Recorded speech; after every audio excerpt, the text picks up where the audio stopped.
we're going to dive right in.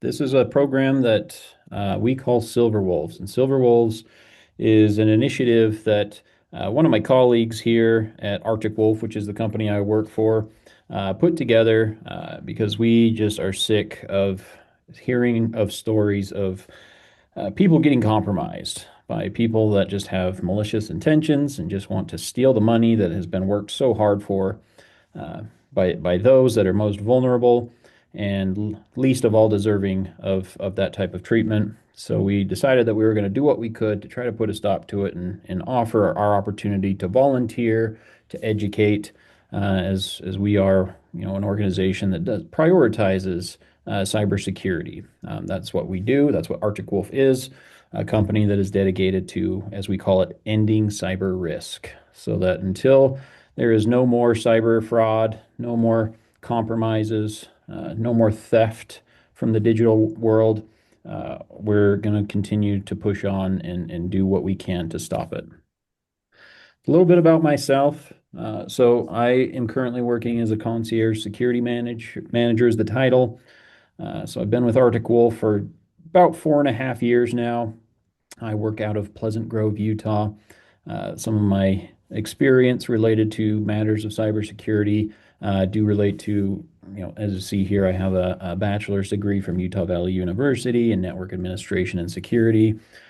I've worked as a systems engineer for a company in Draper, Utah, and obviously currently am employed at Arctic Wolf as a cybersecurity manager. And before I was promoted to that, I was a cybersecurity consultant for about 4 years, where I would literally spend every day speaking with organizations who have hired us to give them advice on how to safeguard their network, their environment.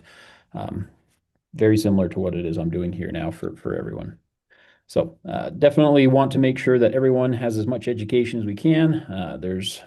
Could talk for days and weeks and months about all the different parts of cybersecurity, but we've kind of consolidated it into the things that are more relevant to the average individual in their daily lives. And so that's what we're going to be presenting on. This is the second time that we've offered this presentation in this format for Tanya. So some of you, if you've been here before, some of the content will be the same, but we do have some additional content in here as well. So I will get started. The first thing I want to open with is going to be a movie. It's just a very short movie, so I'm going to hit play and sit back and wait for that to end. I was preparing dinner when I noticed an email on my phone saying that there was an issue with the credit card linked to my Amazon account. I had just ordered the presents for my son's birthday, so I panicked since I thought there might be something wrong with the order, and the party was that weekend. That email, it looked official, like other notifications I've been sent.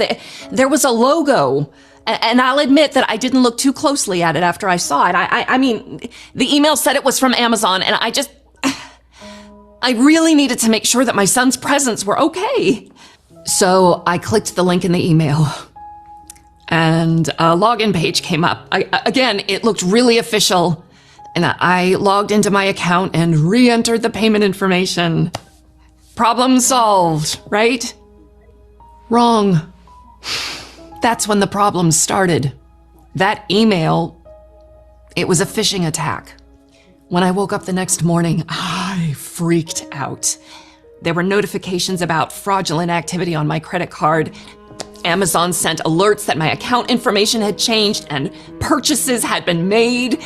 And if that doesn't seem bad enough, I had notifications from other sites where I had used that same password about my information being changed for those accounts too. I hadn't done any of that. Sorry. It was a lot to deal with. And whoever did this has my family's information from all the different accounts, too. Cyber criminals, they really play with your emotions. If I hadn't freaked out, things would have been so different. I got to worrying about the birthday presents, and I didn't pay attention to anything else once I saw the logo. Later, I looked at that first email on my laptop, where it's easier to spot signs of a scam. I noticed that even though the email said it was from Amazon, when I checked the sender's information in the header, Yeah, Amazon was there, but a lot of random letters and numbers were included too. That email was definitely not sent by Amazon. I guess I'm just glad they didn't contact me through text or a messaging app, not that it would have made a difference. I've seen phishing texts and they're even harder to figure out. I shouldn't have clicked the link, since I didn't know the sender and wasn't expecting the email. Instead, I should have just used the app to access my account like I normally do. And even after I clicked on that link, if I had simply checked the login page's URL, I would have seen that it wasn't Amazon's login page either. All I needed to do was take a moment to calm down, notice more than just how official everything looked, and check out the details of the email and login page. God, that would have made all the difference. Okay. All right. So, powerful story, and it's right clearly displayed here in the statistics why criminals and cyber fraud does happen, because it does pay off, unfortunately. Uh, People are losing their life savings all the time because they don't realize that they're entering their bank account information into an email that they clicked on thinking it was legitimate from something that they thought that they ordered or don't know why it's showing up in their account, and they're trying to investigate, and they just have good intentions. These are statistics from the FBI, right? So this is saying in 2024, $16 billion of people's own money, life savings, was stolen simply from all these types of attacks, primarily from phishing. Phishing is the most common method. We're going to talk about some of the other methods that are in use nowadays. But phishing is definitely the most prevalent. It is the most common, and it is continuing to escalate. Everybody probably hears about the things, terminology of AI, and that's, you can't go a day anymore without hearing somebody say, "Hey, I've got AI. I've got AI in this." AI is a powerful tool, and it is being used maliciously to craft very convincing emails. And so there's important things that we need to be paying attention to make sure that we don't end up as a statistic on this page next year. So moving forward, now a common phrase that kind of a shout out to the a bit older generation is the "I have a bridge to sell you." Now, it's something that is commonly known that people have always been targeted. Those that are unfamiliar with common tactics, what we refer to as social engineering, which is when people manipulate the way that people interact normally to their advantage. So, using things like fear, using things like an obligation to family is a huge one, especially if you have children and grandchildren. With technology evolving and adapting as quickly as it is, who can keep up with all the new technological releases, all the social media? You never know for sure if something that you're being presented is maybe something that's coming in a new format, a new form of technology from your children, your grandchild, or if it's just something that is legitimately malicious. So again, malicious actors know this. They are going to prey on your sentimentality. They know that you're going to go out of your way to assist family because that's such a high priority in most people's lives. They love to use a sense of urgency. So, as the video disclosed, if they can get you to think there's a problem, there's an emergency, especially if you're somebody who's highly responsible, always prioritizing your credit, making sure you have a great credit history, and you see suddenly an email that says you are past due, you need to pay this, or your credit will be impacted. That can make people's sense of reason and logic go right out the window and say, no, I have to have my perfect credit. I cannot allow this to affect my credit. I'll pay whatever I need to, just make sure that I'm in a good standing. Again, malicious actors take advantage of this, and that's why they use these types of terminologies, because they want to prey on those that are responsible in that way. Romance, again, another disgusting way that people try to take advantage of people.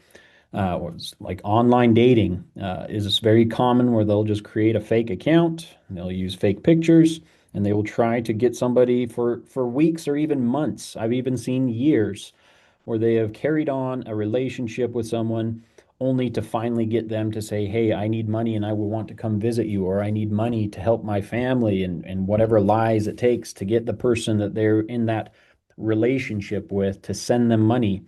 And it's a very sad thing.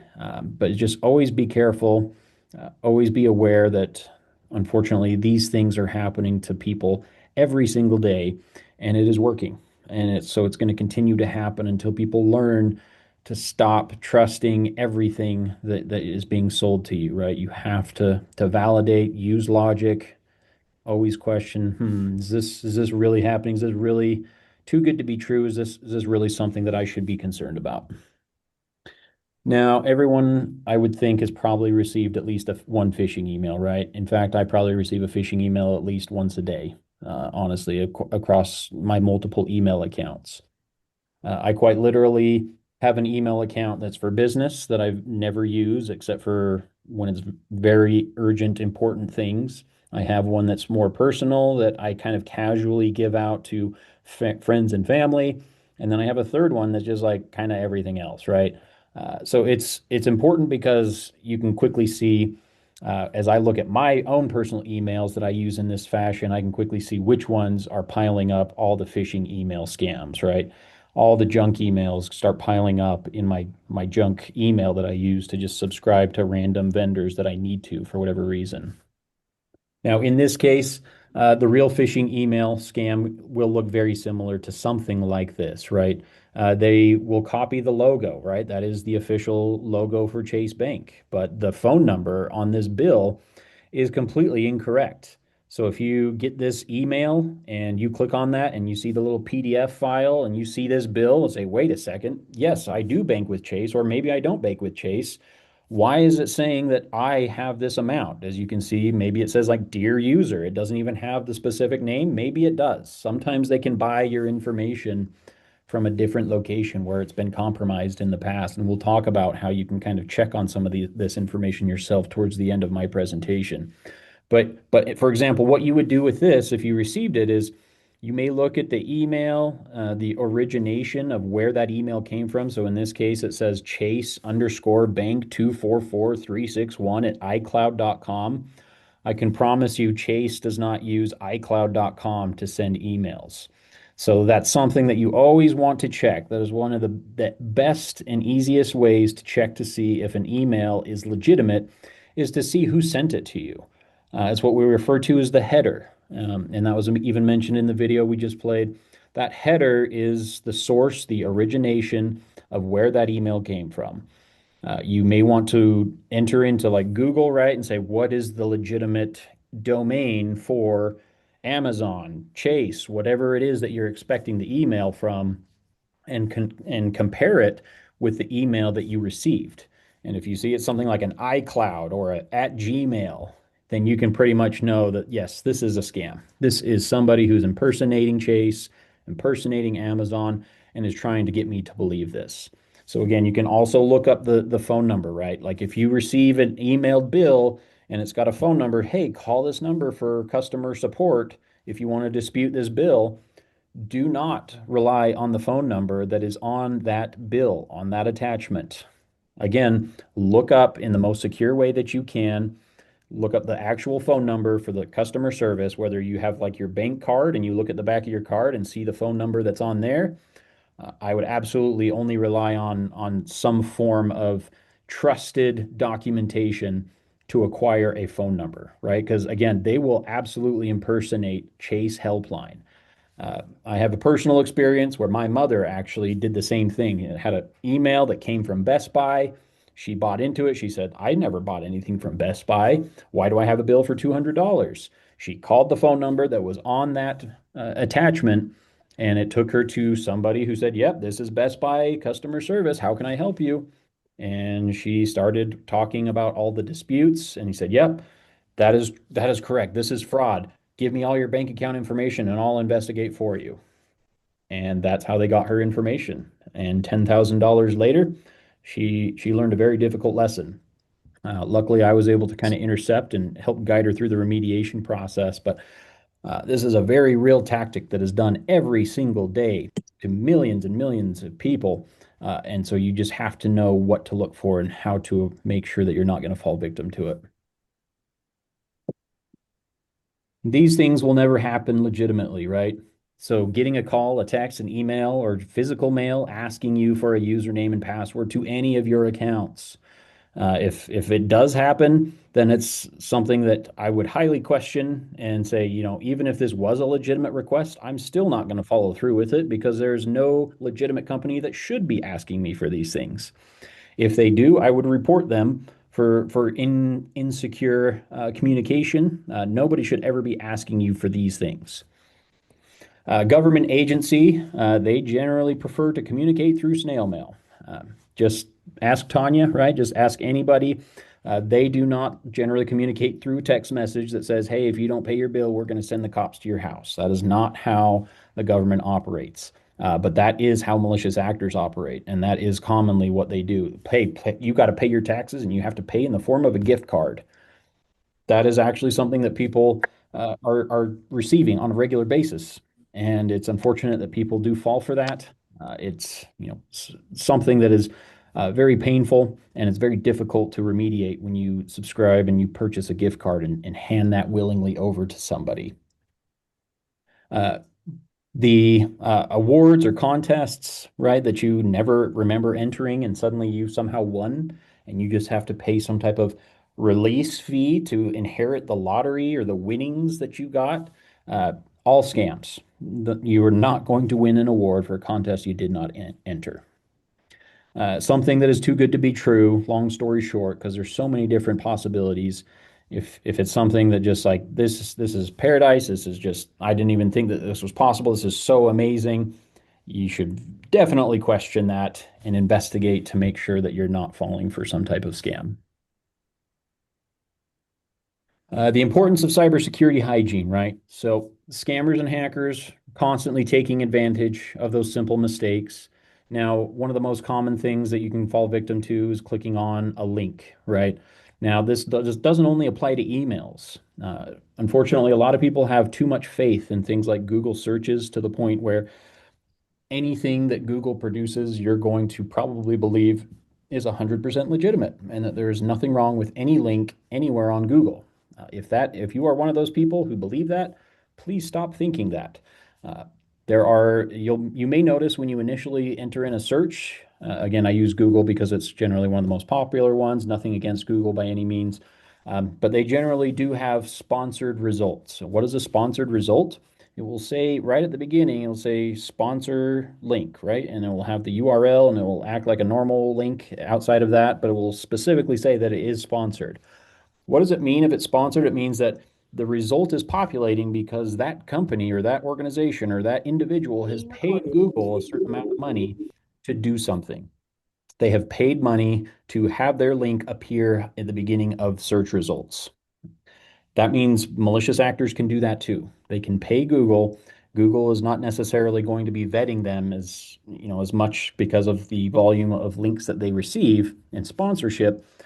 So it is very possible that you could click on one of those sponsored links and it would redirect you to a malicious site. So be very careful of those sponsored links is really the main advice I'd give you.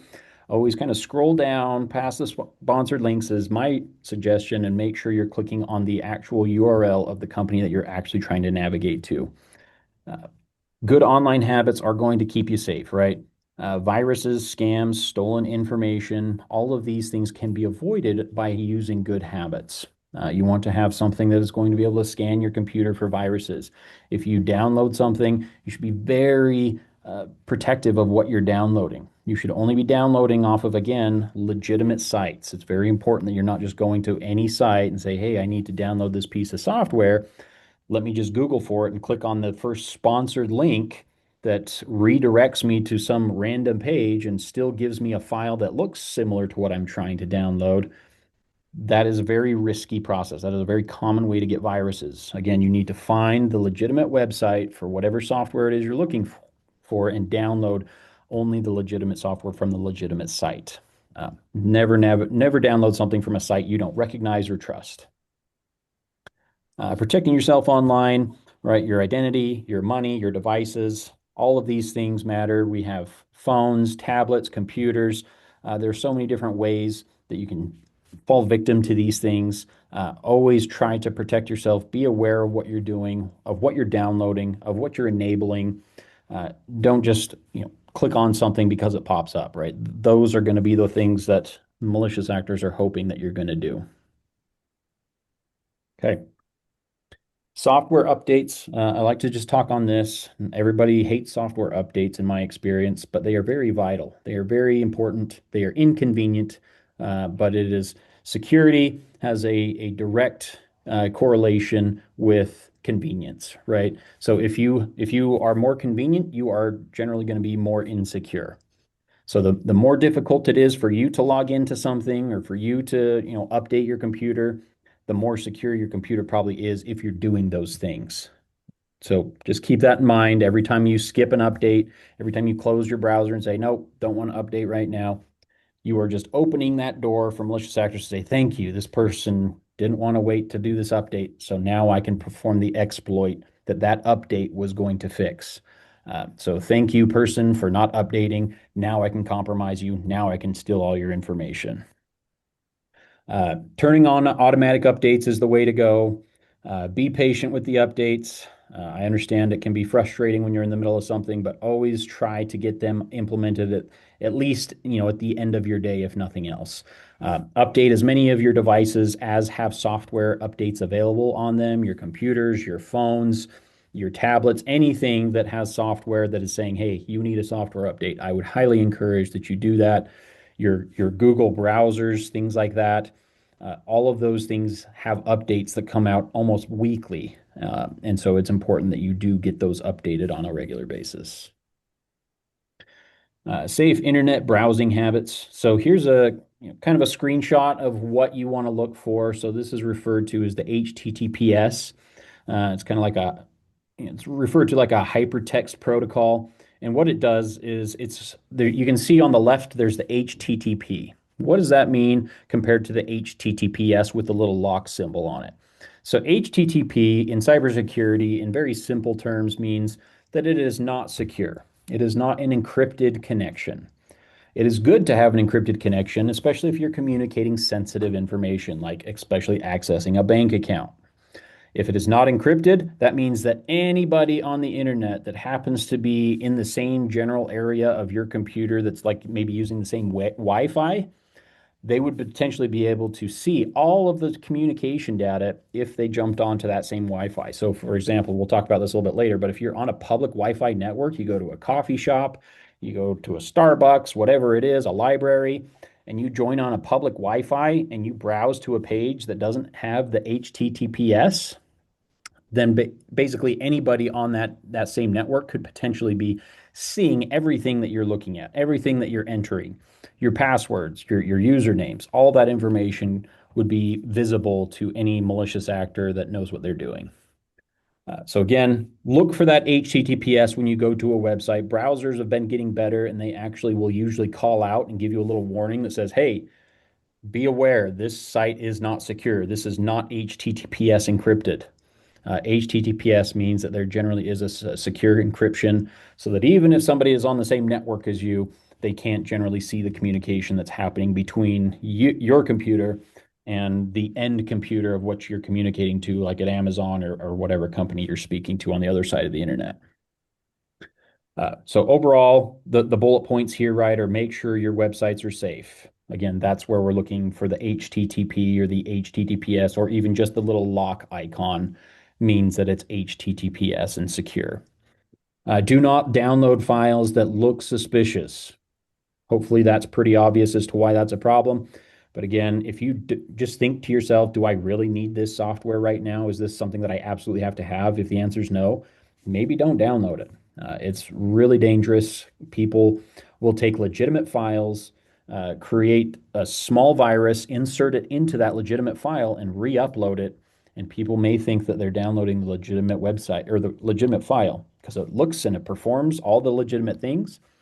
But again, you maybe downloaded it from one of those sponsored sites or from an illegitimate site, and you're not aware that even though your program's working, they also now have access to your computer on the back end because of that little virus that they snuck into there on their malicious website.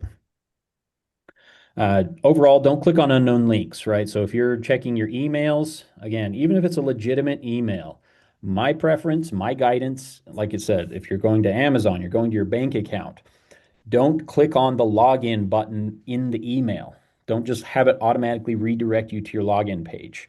It is always, always going to be more safe to just navigate there, find the legitimate website on your own uh, without using anything as reference from the email, and finding the legitimate bank site, the legitimate Amazon website, and logging in directly on the page that you know is the legitimate website for that you need to be logging into. Pop-up windows and ads will regularly pop up on certain sites. Uh, it's always great to use things like ad blockers to kind of help mitigate that.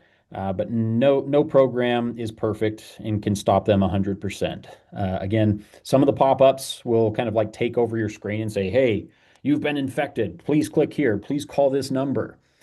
These are all applications, or these are all websites that are just intentionally built to make you think you've been infected, but you're actually not. If you have not downloaded something, if you have not actually run the software that you downloaded on your computer, generally speaking, you're probably not actually infected. But if you actually follow the instructions on the pop-up that says, "Please click here and download this to start scanning for your virus," that is the virus. And they're trying to get you to do that so that once you download it and run the software, now you are infected, and now they can control your computer and encrypt it and destroy all the files there. So be very careful for things like pop-ups.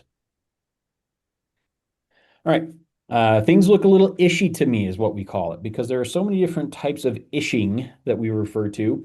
Now, one of these is phishing that we've kind of talked about very, very well, and most people are familiar with, where you receive emails that are they're false and intentionally malicious.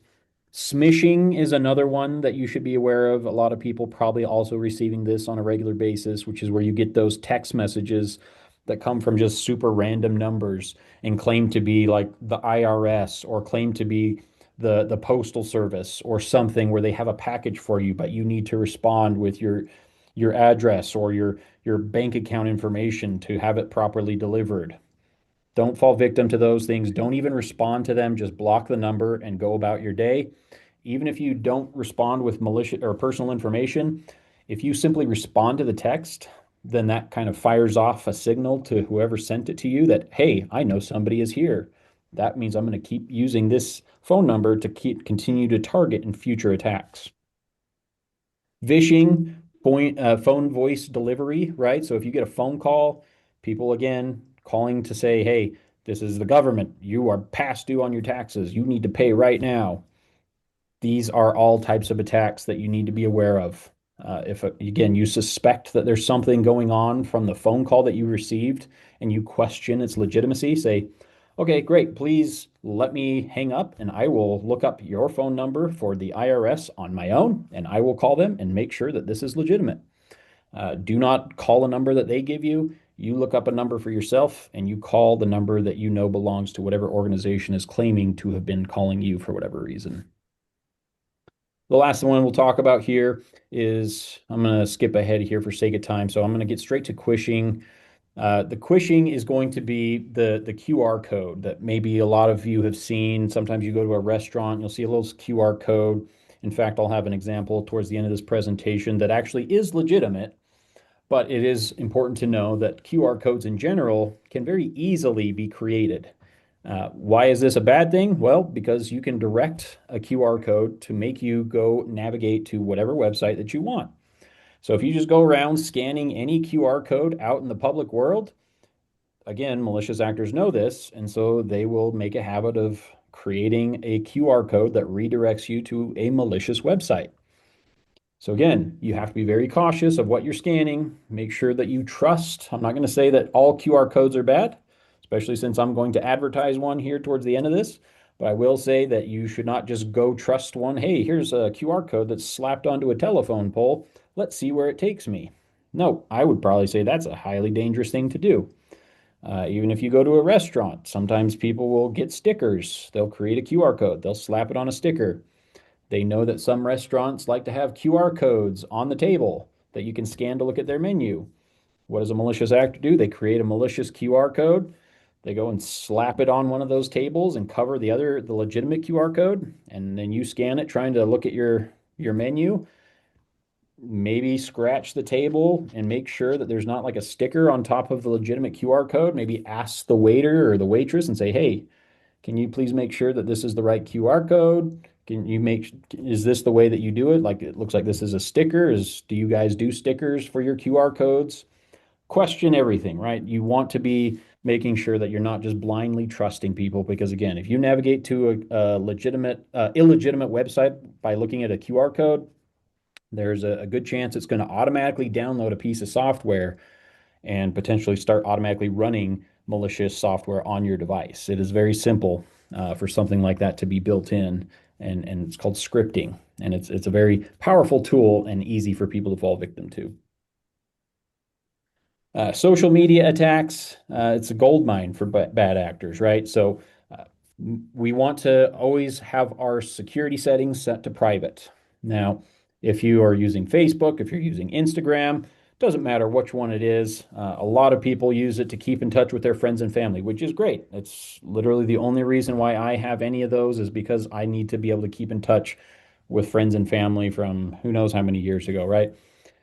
But you need to keep your privacy settings as secure and private as possible. Do not allow just anyone to view your profile. You should make sure that you are only allowing friends and family. In addition, you should not just add anybody as a friend. If somebody says, "Hey, you've got a private profile, please add me as your friend," if you don't know who that person is and you add them, you could have just given some malicious actor full access to your profile, which is the whole point of keeping it private, is to prevent that from happening. So only add friends if you know who that person is. Don't just add them because, hey, I really want to have a high friend count and look like I'm popular. That would be my advice. And in fact, it's one of the most common methods for people to be attacked is by having malicious actors scour social media and look for any profiles that are producing highly sensitive information out to the public, right? You go and you start posting pictures that, hey, I'm on vacation, this living in Hawaii for the next 2 weeks. Great. Now everybody knows that your house is vacant for the next 2 weeks and is very easy to attack. Uh, so these are all things that you want to be very cautious of. If you're going to post pictures, especially if you're going to go on a vacation, do not post that on a public profile until maybe you get back from your trip, right? It's fine to do that, keep it secure. But again, people are going to constantly be scouring social media for any advantage that they can find to take advantage of you, to learn about you, to know how you're vulnerable. They can start seeing, hey, now I know who the kids are of this person. All I have to do is impersonate this person and say, "Hey, yep, that I'm Jeff. Hey, mom, I'm gonna give you a call. Mom, this is Jeff. I just got arrested. Please send me money." That is how malicious actors know how to target you with some of these scams, as they research your private profile, and you just give them all the information they need if you're not set at using these privacy settings.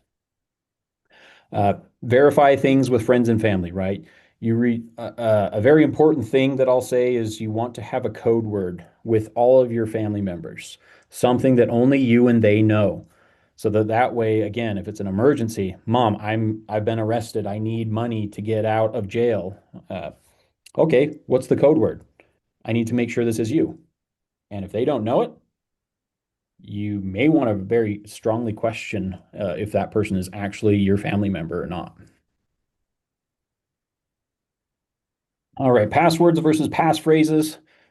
So, for example, this is the password on the left is not a very great password, honestly. So, it has a lot of the qualities that passwords often ask for, which is, hey, we need to have uppercase, lowercase, special character, number. And most people would probably think, yeah, I have all those things, so this is a great password. That is not the case.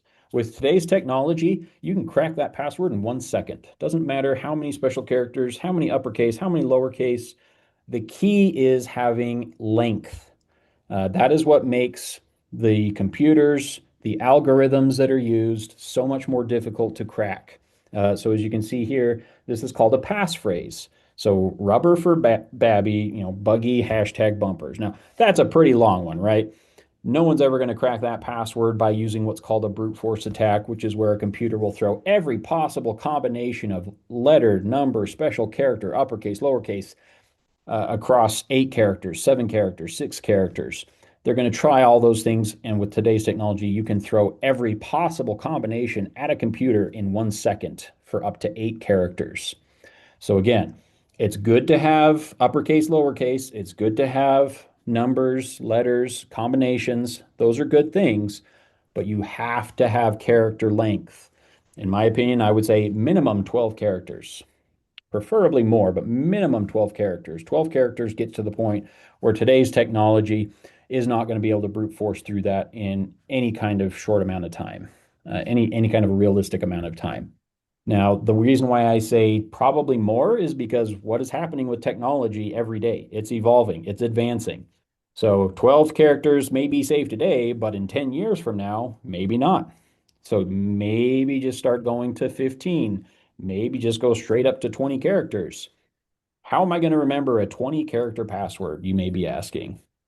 Great question. Well, number one, if you don't have a password manager, we'll talk about that in a second. That's why a passphrase is good. So again, it could be anything that is relevant to you, very kind of randomized, like, hey, every time I come and log into my computer, I'm sitting in this chair at this desk. Let's make a passphrase out of it. And I'm just going to say, I'm at my chair at this desk. And that could be an entire password, right? You just gave like a 15 character password by saying, every time I log in, I just know, yep, I'm at this chair at this desk. Something simple like that, and throw a special character in there somewhere. That is going to be a much more secure password than, what is exampled here on the left, where it's just 8 characters. Multi-factor authentication, we're going to just quickly talk about what that is. You've probably experienced it, especially if you have a bank account. A lot of people have said, oh my gosh, I hate having to do multi-factor authentication. Well, I'm just telling you now, if you care about anything that is secured behind that password and username, you should have multi-factor authentication. What does multi-factor authentication do? It gives you that safeguard that's going to work so much more at protecting you. If your password and username get compromised, this is going to be your last ditch resort to protect you. It's going to send you your phone a little notice and say, hey, you just had a successful login attempt. Was this you? Somebody just tried to log in from Nigeria. Was that you? And if you don't hit yes, that was me, you just saved yourself from being compromised. And even if you have the best password hygiene, you do everything right, companies get compromised all the time. And I'm going to actually show you a couple of examples where my own password, my own email has been compromised, and I did nothing wrong, but the company failed in their security, and so they still have my password. So I can never use that password again uh, from no fault of my own. So again, just always be aware multi-factor authentication is your last ditch resort to keep yourself safe from a compromise. Highly, highly important, especially if it's a bank account. Password managers, I like to talk about these because they make life so much easier, right? What is a password manager? It is basically just a device or a piece of software that you can use to make password life easy. Who knows how many dozens of passwords that any person has at any given time. I myself have at least 3 dozen passwords that I have to use probably at least on a monthly basis, most of which I have to use on a daily or weekly basis. I don't know any of them. What does the password manager do? It creates a very long randomized password that I never have to remember. The only thing I have to remember is what's called the master password. And the master password is something that is only entered on my local devices that never gets stored in an unencrypted way that anyone can ever compromise, even if the company that I use for the password manager gets compromised, even the company doesn't have access to my master password. So it cannot be compromised unless I go and tell somebody what my master password is. So with that being the case, all I ever have to do is remember my master password for the rest of my life. And I can auto generate as many passwords as I need for whatever logins. And then I just have to look up using my little app. Oh, that's the password that I created for this website. Great. Copy, paste. There it is. And now if it gets hacked, oh, great. I'll just generate a new password with my password manager and move on. So here's some examples of some popular password managers. The one that I use is Bitwarden because you can get one account for free. You can do one personal account and you don't have to pay a dime. I'm not going to say that that's the best or the worst. I'm just going to say that these are 6 of the most popular ones There are many more out there. All I would say is if you do go with one, make sure you've maybe just done a little research to make sure that it looks like it has got good reviews, that it's highly secure.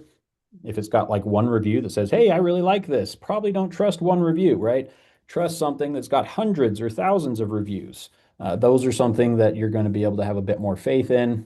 Every one of these will usually have like a family plan, something like, hey, you pay $6 a year and you'll have your whole family, up to like 6 people, can have use password managers, right? It's not very expensive to have a password manager. My advice, get a password manager. If you're just going to worry about yourself, something like Bitwarden can be completely free. I've been using Bitwarden for a couple of years now. I got dozens and dozens of passwords there, and I haven't paid a dime. And it's really nice because I don't have to remember my passwords. I always know where they are. It's right on my phone. I can access it from my browser. There's an extension you can install on your personal computer that you can view it. Very, very, very nice to have.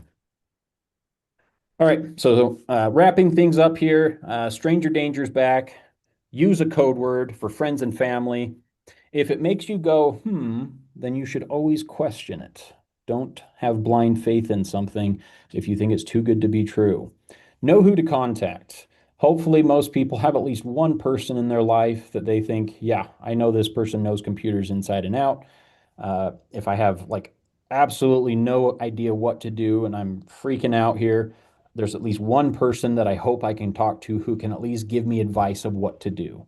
Maybe they won't be able to come over and fix the problem for you, but at least they can give you some guidance as to how you can eliminate the problem. Like, oh crap, I just downloaded something on my computer. What do I do? Hopefully, you've got somebody that can help guide you through that process. There's a lot of variables that come into play, so it's not really a simple playbook that I can say, oh, if you've done this, just do this, right? A virus scanner is exactly what one of the things you're going to want to do. You're going to want to kind of look for any unusual things that's going on your computers. That's suddenly acting funny? Is it suddenly trying to run things in the background that you're not really noticing before? You may need to take it in. If you don't have anybody, you can kind of take it into a professional to have them do a scan. But generally speaking, at least have a plan of action of what should I do if I get compromised or I suspect that I'm compromised? Is there someone that can help guide me through what I should be doing to make sure I'm not sending my bank account, my life savings to somebody in India or any other malicious actor's bank account? So here is the one thing that I wanted to show you. So this is referred to as so it's called haveibeenpawned.com. And what it is kind of a database that somebody has put together that kind of shows probably not 100% of every single password that's ever been compromised, but by and large, like if it was a decent sized compromise that has ever taken place, and there are literally thousands and hundreds of thousands of compromises that have happened over the years for all kinds of organizations, it will generally reference, like you can query your email address here, and it will tell you, oh, here is how many times that we have found this email address having been compromised. And these are the organizations that had it. So I'm going to do a quick pivot here. So this is the last slide. I'm going to show what I did, what results I got when I entered in my information on that website. So I've obfuscated my email, obviously, but entering it in, here was the results that I got. Oh no, I had 13 data breaches, right? Where were they? Well, there was Scythian credential stuffing threat data. So in 2025, there was this compromise where email addresses from previous data breaches were posted online. Over 100 or 1.3 billion unique passwords, which are now searchable. Advanced Auto Parts. Hey, thanks, Advanced Auto Parts. Apparently, I had an account with you, and now that's been compromised. So if I ever had a password with Advanced Auto Parts, that is no longer a password I can ever use again. And you can see, hey, awesome. Now my physical address, my phone number, my name is somewhere out there on the internet because I created an account here, right? And there's like companies all over go through this all the time. And if you're not paying attention to this, you may not be aware that your accounts have actually been compromised already. The last piece of advice I'll say is if you do have a password that you're using for all of your accounts, especially if it's ever been compromised, you can never use that password ever again. It is on what we refer to as the dark web, which is just kind of a back end database websites, kind of like the regular internet that we use, but it's more commonly used for malicious actors. And they share every password that they have ever found compromised with all of their friends, with all other malicious actors. And that is something that will, in the future, every time somebody tries to compromise an account, they are going to start with any password that has been compromised before.